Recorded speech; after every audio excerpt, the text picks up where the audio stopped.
টবে সাজানো গাছ কি ঘরের বায়ু দূষণ রোধ করে? এ প্রসঙ্গে বলবো।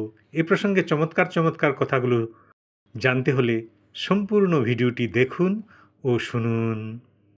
এবং যারা ইউটিউব থেকে দেখছেন তারা চ্যানেলটি সাবস্ক্রাইব করে দিন, এবং যারা ফেসবুক থেকে দেখছেন তারা ফলো করে দিন, যাতে দ্রুত ভালো ভালো ভিডিওর নোটিশ পেতে পারেন।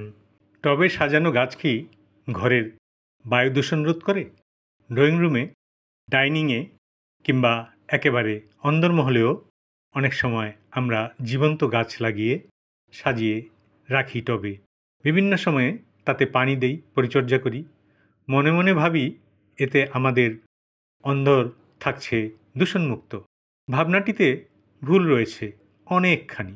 হ্যাঁ, স্পাইডার প্লান্ট কিংবা অন্য দু একটি গাছ হয়তো কিছু অভ্যন্তরীণ দূষণ কমাতে সাহায্য করে, কিন্তু সিগারেটের ধোঁয়া থেকে নির্গত বিষ বা কার্বন মনোক্সাইডের মতো বিষাক্ত গ্যাসকে শোধিত করার মতো কোনো ক্ষমতাই এসবের নেই। এছাড়া টবের গাছে পরিচর্যার জন্য যে পানি ঢালা হয় তা যদি জমে থাকে তো সেখানে ডেঙ্গু, জীবাণুবাহী মশা ডিম পাড়তে পারে।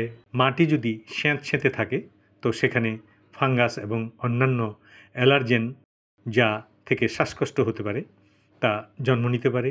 এমনকি আভ্যন্তরীণ দূষণ বাড়তে পারে।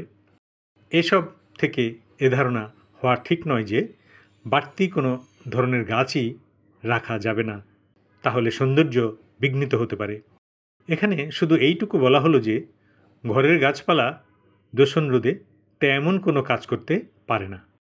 এই বিষয়টি বলেছেন ডক্টর আহমদ শেখ মাসুদ। এতক্ষণ পর্যন্ত আমার সঙ্গে থাকায় সকলকে ধন্যবাদ।